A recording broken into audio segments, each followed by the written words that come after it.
Chairman, who is Kira Ramsana, Longla District President Zautak, Voinia Lom na Propre, Masaktu, kan President Zautak, President Sorte, dan Vice President, who Sila Neva, dan Minister Zautak.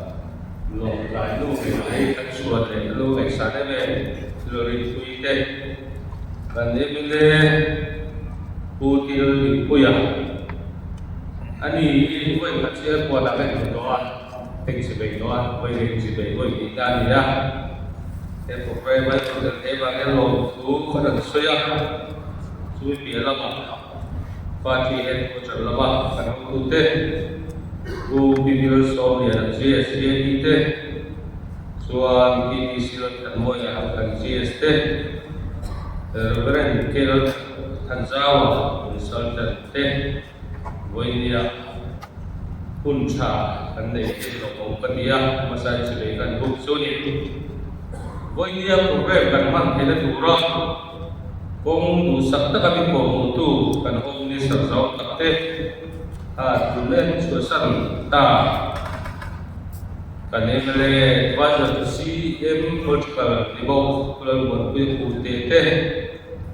zuan parti lama he kalpung kan zuan turah dari dong taka mala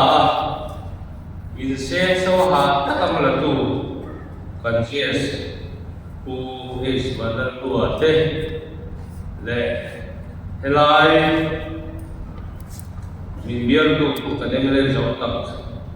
ku dapat oleh ate boy dia pun di mong takan mong teh long pati masain hera kolong tu ansoi boy tu ni pun kan mong rei to rega kan presiden ni pun tam deng kami ate akan bei sediam lain kan hong tu dia teh soi tu telan tawa Ministro Media ansoi tapta ansoi lo un kha cho ani meo lowa bo belo ra ro chu tum do ni voi program kan man na lom lu na ka lom nei ne chu ni min pia la man ka sia ni sila ma che soi tu reverend is banal zawa lom lu ani be do ti ka ke ta tha bo ko pa ka lo ko mai asal cuma paspor tu sih nggak ramle nam boy kuya patian tuh saya nak ramle nam vei setiap jawa setiap nak orang minta itu ruala kan lu nilai lom luar kan dia ini kalau pin ke dia boy dia ZPM MPC jauh tak bu kere buat kan legislature party kan leader na KPC puite ni pakuate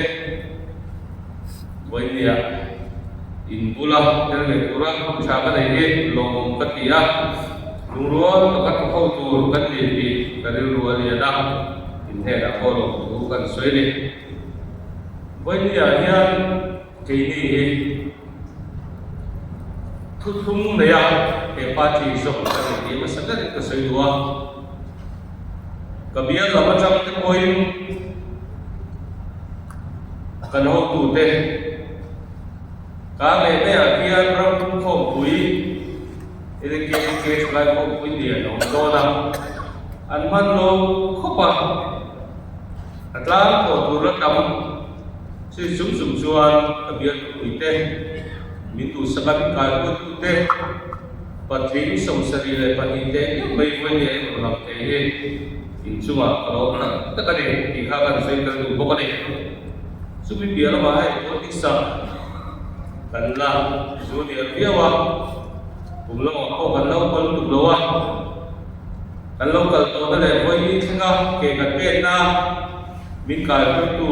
kepute,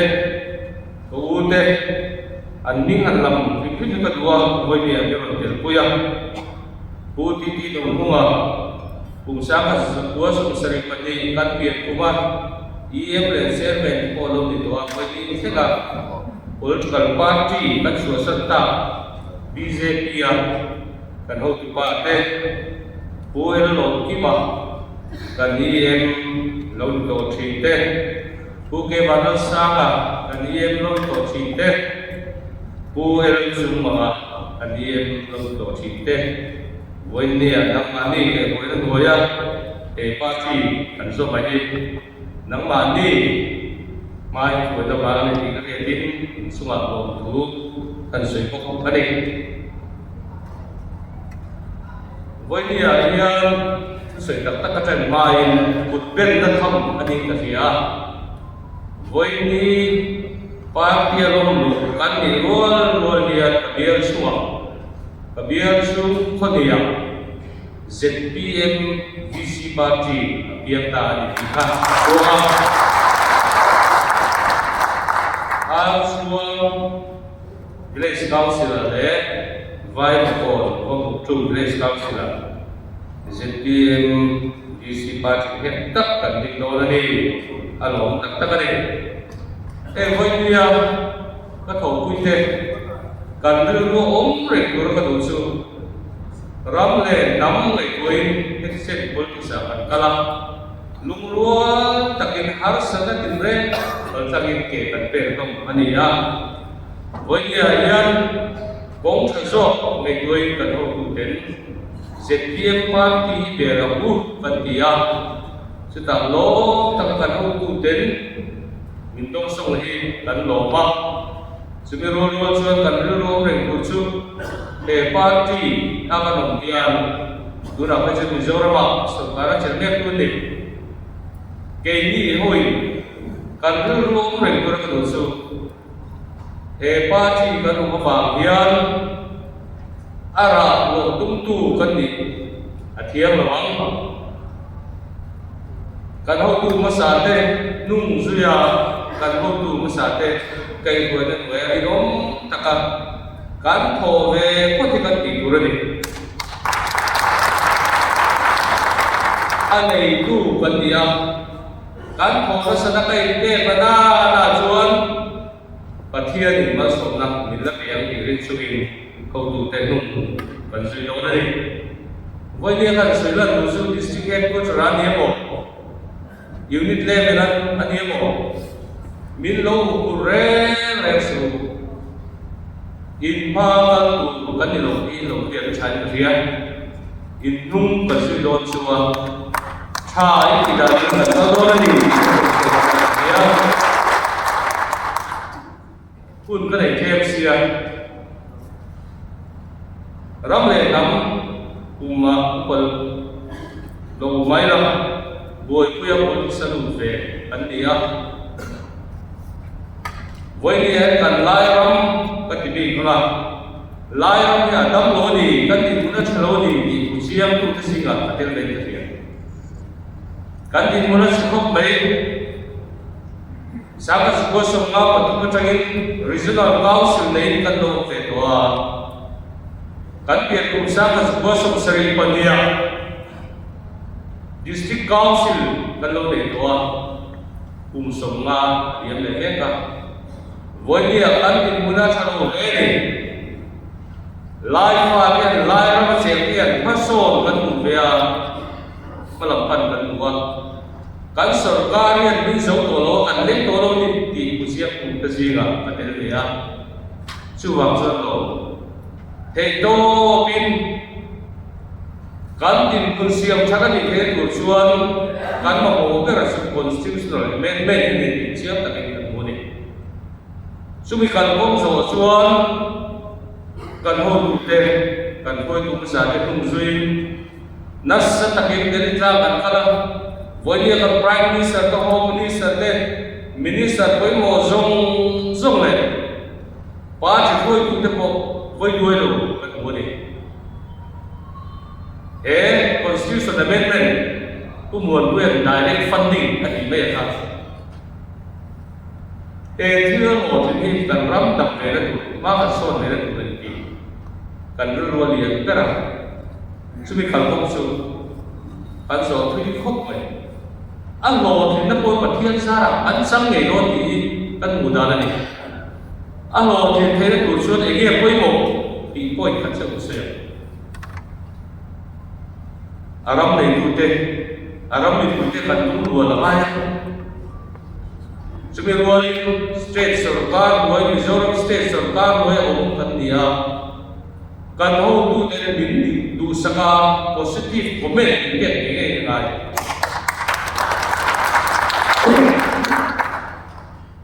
chứ điểm của chúng Central Minister and Home Minister của advice của chị này, Sarkar hiện tại thì trong sợi, cần vui thì cần Chief Minister đây, vui đâm tập đồ ngay của đi lần thì Sarkar sẽ dọc xem tụ party 100 km. Vui như ở trên cần hỗ tụ tên, anh chàng He schedule amendment direct funding alo tin the turian positive comment kan pe do de ti an soya wagi be se na sang kan ya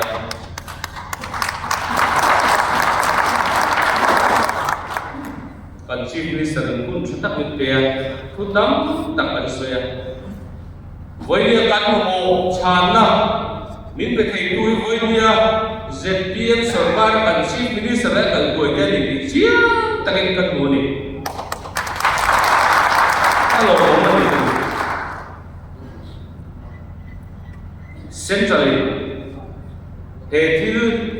125th Constitutional Amendment 2019 Rajya Sabha bill lanung re kha ti chuang u dong do na chu ra chu central sarkar ko na ti chu state sarkar ni enge da ti comment ka tu re zo le do kan chief minister zo ta ki min ro zo ro in positive comment kan pe do na ni ati alo voi dia ni min la ma kan ko zo te kha kong na zo ka ni do chuan akong nai so bantan situ kalpong kan so e atung kan mangin voilia ke ka chien te